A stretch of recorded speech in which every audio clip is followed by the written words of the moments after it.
السلام علیکم ورحمۃ اللہ وبرکاتہ. نحمدہ ونصلی علی رسول الکریم. اما بعد. چراغ سحری محضر منحاس حاضر خدمت. آئیے اللہ رب العزت کا شکر ادا کریں جس نے اس عاجز کو اور آپ کو ایک بار پھر رمضان المبارک کی نعمت عظمیٰ سے سرفراز فرمایا.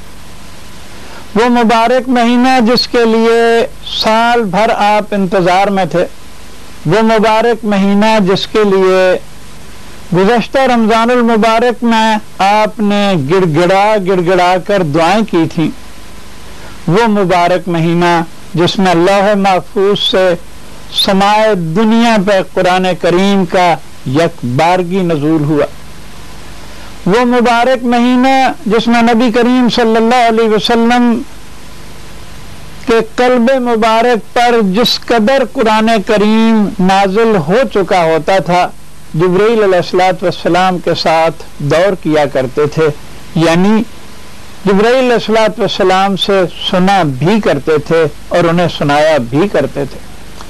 وہ مبارک مہینہ جس میں نبی کریم صلی اللہ علیہ وسلم آخری عشرہ میں اعتکاف فرمایا کرتے تھے، وہ مبارک مہینہ جس میں نبی کریم صلی اللہ علیہ وسلم نے اپنی حیات مبارکہ کے آخری سال 20 دن کا اعتکاف فرمایا، وہ مبارک مہینہ جس میں 14 سے 19 سال تک دنیا کے گوشے میں قرآن کریم سنا اور سنایا جا رہا، وہ مبارک مہینہ جس میں ہر سال ایک رات لیلۃ القدر کہلاتی ہے، یعنی وہ ایک رات جو 1000 مہینوں سے بہتر ہے.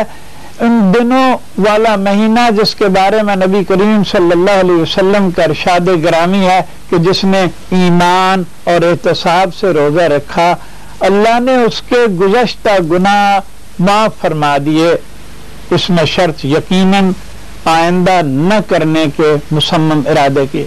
اور کما قال، جو بھی نبی کریم صلی اللہ علیہ وسلم کے الفاظ. اس ماہ مبارک میں جس کی راتوں کے قیام کے بارے میں آقا نامدار صلی اللہ علیہ وسلم کا فرمان ہے کہ جس نے ایمان بالقلب، یہ بالقلب میرے الفاظ ہیں، جس نے ایمان بالقلب اور احتساب کے ساتھ راتوں کا قیام کیا، یعنی حالت نماز میں قرآن کریم کو سنایا، اللہ نے اس کے گزشتہ گناہ معاف فرما دیے. او کما قال، جو بھی نبی کریم صلی اللہ علیہ وسلم کے الفاظ اور مفہوم ہے. 25 منٹ کے یومیہ پروگرام کے حوالے سے انشاءاللہ آپ اور اس عاجز کا آئندہ 30 روز تک ساتھ رہے گا. 1992 سے آج تک آپ نے دنیا کے متعدد ٹیلی ویژن اسٹیشنوں سے رمضان المبارک میں الحمد سے والناس تک 30 پاروں کی جھلکیوں پر مشتمل پیغام رب کے نام سے اس عاجز کے پروگرام دیکھے سنے. ہر سال رب رحیم الگ اسلوب، گزشتہ سال سے الگ اسلوب اپنانے کی نعمت عظمیٰ سے نوازتے رہے. کائنات مسلسل بدلتی رہی، کائنات مسلسل بدل رہی ہے، کائنات مسلسل بدلتی رہے گی. یہ سال وعدہ لا شریک کہ اس عظیم احسان پر سجدہ ریز ہونے کا سال ہے جس میں دنیا کے گوشے میں انسانیت بڑھتی ہوئی غربت، قتل و غارت، ظلم و جبر کے خلاف اٹھ کھڑی ہوئی ہے. خود انسان کے لیے اپنے ہاتھوں سسکتی ہوئی انسانیت، اجڑتی ہوئی شرافت، مٹتی ہوئی حیا، بڑھتا ہوا ظلم، غصب، جھوٹ، مکاری کو جڑ سے اکھیڑ پھینکنے کا اسلوب پیش خدمت ہے.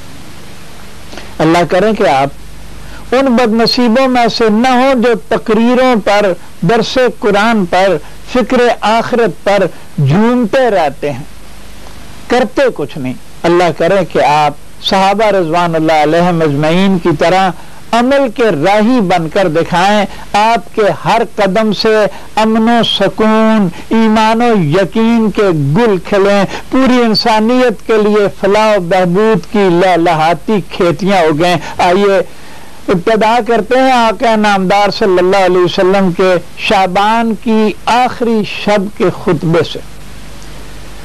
یہ خطبہ 15 فرمودات یعنی فکروں پر مشتمل ہے۔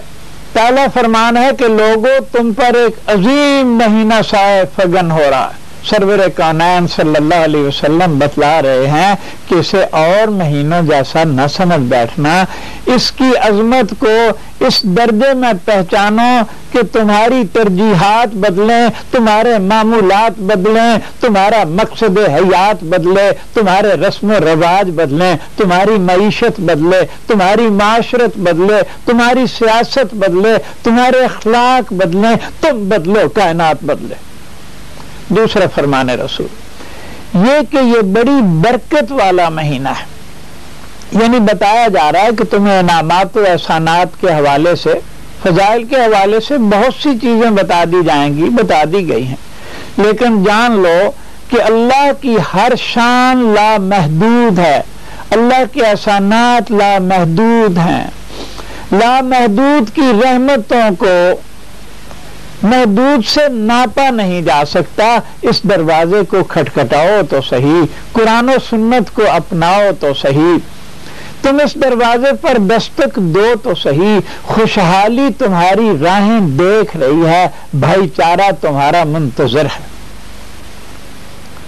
تیسرا فکر آقا نامدار صلی اللہ علیہ وسلم کا ہے کہ اس میں ایک رات ایسی ہے جو 1000 راتوں سے بہتر ہے۔ کتنی بہتر ہے یہ نہیں بتائیں، انشاءاللہ اس پر الگ سے بھی بات ہوگی، لیکن ابھی سے یہ جان لیجئے کہ یہ رات مغرب کے وقت سے شروع ہوتی ہے، یعنی لیلۃ القدر والی رات، اور صبح صادق کے ابتدا تک وہ رات رہتی ہے۔ تو اس سے جو اعلیٰ ترین صورتحال نکلی کہ جس شخص نے مغرب کی نماز جماعت کے ساتھ مرد ہوتے ہوئے مسجد میں ادا کر لی، اور فجر کی نماز اس نے رات کو پا لیا، ایک اور حدیث کے حوالے سے عرض، اور جس سے اللہ نے ساری رات عطا فرما دی اس کی تو بات ہی اور۔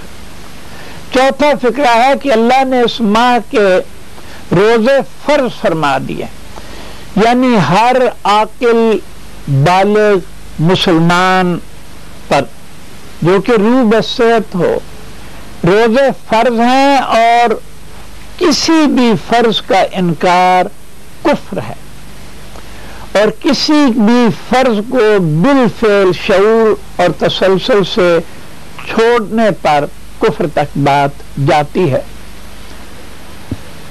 پانچواں فکرہ ہے کہ رات کا قیام یعنی تراویح کی نماز کو نفل کیا۔ کتنا؟ یہ چھٹے فکرے سے سمجھیے، جہاں کہا گیا کہ جو اس ماہ میں بلائی کی خصلت کے ساتھ، ذرا غور فرمائیے الفاظ کو، کہ بلائی کی خصلت کے ساتھ مشروط ہے، اللہ کے قرب کو تلاش کیا تو اس کو نفل کا ثواب 2 پیمانے آئے۔ دوسرے مہینوں کے فرائض کی ادائیگی کے مطابق ملے گا 7ویں بات، اور اس ماہ مبارک میں جو ایک فرض ادا کرے گا اسے اللہ 70 فرائض ادا کرنے کا اجر و ثواب انعامات عطا فرمائیں گے۔